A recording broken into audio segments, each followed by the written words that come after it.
خواہش تھی کہ میرے آقا حسین کو پانی پیش کرے، مگر کربلا میں تو مانگ رہے تھے۔ دوستو،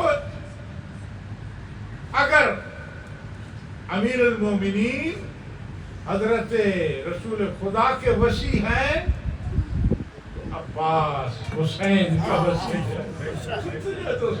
آنسو بہاتے چلے جائیں۔ امیر المومنین پیدا ہوئے تو پیغمبر لینے کے لیے آئے، اور ادھر عباس پیدا ہوئے ہیں تو حسین لینے کے لیے آئے۔ امیر المومنین کے لیے پیغمبر نے فرمایا یا علی انت اخی فی الدنیا والآخرہ، اور امام حسین نے عباس کے لیے فرمایا یا اخی عباس انت اخی فی الدنیا والآخرہ، آپ دونوں دنیا میں آخرت میں میرے بھائی ہیں۔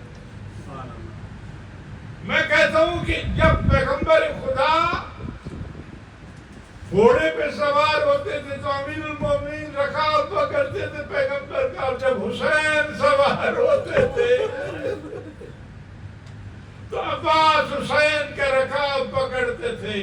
میں کہتا ہوں امیر المومنین پیدا ہوئے، اس وقت تک امیر المومنین نے آنکھ نہیں کھولی جب رسول نہیں آئے، اور پہلی غذا جو ہے دہن رسول بنے ہیں۔ اور ادھر عرض کر دوں، ادھر عباس پیدا ہوتے ہیں، امیر المومنین نے اٹھایا مگر عباس آنکھ نہیں کھولتے۔ اے میرے شہزادے حسین، اے میرے عباس آنکھ نہیں کھولتے، آؤ۔ حسین نے ہاتھوں پہ اٹھایا مگر عباس نے آنکھیں کھول دی اور منہ کھول دیا۔ حسین نے دعا بھی امامت اندر رکھ دی۔ اللہ اکبر، حضور میں کیا عرض کروں، وقت کم ہے۔ اللہ اکبر۔ ہاں، میدان کربلا میں جب شہادتیں ہو رہی ہیں تو میرے مولا عباس نے عرض کی آقا حسین مجھے بھی اجازت دے دیجیے۔ تمام دن لاشیں اٹھاتے اٹھاتے عباس اب تھک چکا ہے۔ جب تھک چکا ہے تو مولا نے اتنا فرما دیا کہ اے عباس تم میری فوج کے علم بردار ہو۔ اتنا کہنا تو حضرت عباس نے پلٹ کر کہا اے مولا وہ فوج ہی کہاں ہے جس کا میں علم بردار ہوں؟ اے مولا وہ فوج ہی کہاں جس کا میں علم بردار ہوں؟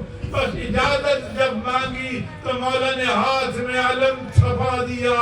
علم تھمانا تھا، حضرت عباس سوچ گئے کہ ہاں مولا نے مجھے جنگ کرنے سے روک دیا ہے۔ دوستو یاد رکھو، اگر علم ہاتھ میں ہو کوئی لڑ سکتا ہے، مولا نے ایسا طریقہ اختیار کیا۔ حضرت عباس نے علم لیا، میدان کی طرف جانے لگے، مگر امام نے فرمایا کہ اے عباس ذرا بہن سے بھی اجازت لے لو۔ حضرت عباس آئے اور کھڑے ہو گئے جناب زینب کے سامنے ہاتھ باندھ کر۔ جناب زینب نے عباس کے چہرے کی طرف دیکھا اور اتنا فرمایا اے بھیا تم میدان میں جا رہے ہو تو ایک حدیث سن لو۔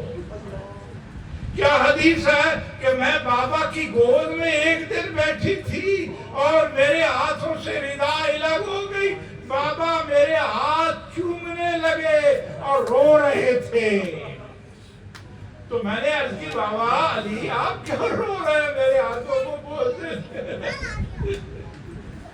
تو امیر المومنین فرمایا کہ ایک دن ایسا آئے گا کہ ان ہاتھوں میں رسیاں باندھی جائیں گی۔ دوستو برداشت کرو گے مسائل؟ تو جناب زینب فرماتی کہ جب میں بابا کا یہ فرمان یاد آتا تھا اور گھر پورا ہمارا 18 بھائیوں سے بھر گیا، 18 بھائیوں سے بھر گیا، تو میں سوچتی تھی جس کے 18 بھائی ہوں اور عباس جیسا بھائی ہو، پر اس بہن کے ہاتھوں میں رسیاں کون باندھے گا اور سر سے ردا کون چھینے گا؟ مگر عباس اب تم جا رہے ہو میدان میں، زینب کو یقین ہو گیا، زینب کو یقین ہو گیا۔ اللہ اکبر۔ اب جیسے ہی چلے تو دوستو بچے جو بنی ہاشم کے تھے 3 دن کی پیاس تھی اور جناب سکینہ کے خیمے میں آ گئے۔ اے سکینہ چچا تمہیں بہت چاہتے ہیں۔ سکینہ چچا تمہاری بات کو نہیں ٹھکرائیں گے، ارے یہ مشکیزہ لے لو، چچا کو کہہ دو تھوڑا سا پانی ڈال۔ جناب سکینہ نے مشکیزہ دے دیا۔ اب حضور میرے مولا حسین نے اپنے بھائی کو گھوڑے پہ سوار کیا، جب سوار کیا تو عباس چلے، علی کا لاڈلا ہے اور شیر خدا ہے، اور اللہ اکبر گئے نہر فرات پہ قبضہ کر لیا، پانی اٹھایا پینے کے لیے، ذہن میں آیا اور کہا اے ذوالجلال تو بھی دین دن کا پیاسا ہے، پانی پی گھوڑے عباس نے جیسے ہی پانی ہاتھوں پہ اٹھایا تو یاد آیا کہ حسین کے شہزادیاں شہزادے پیاسے ہیں، پانی کو پھینک دیا۔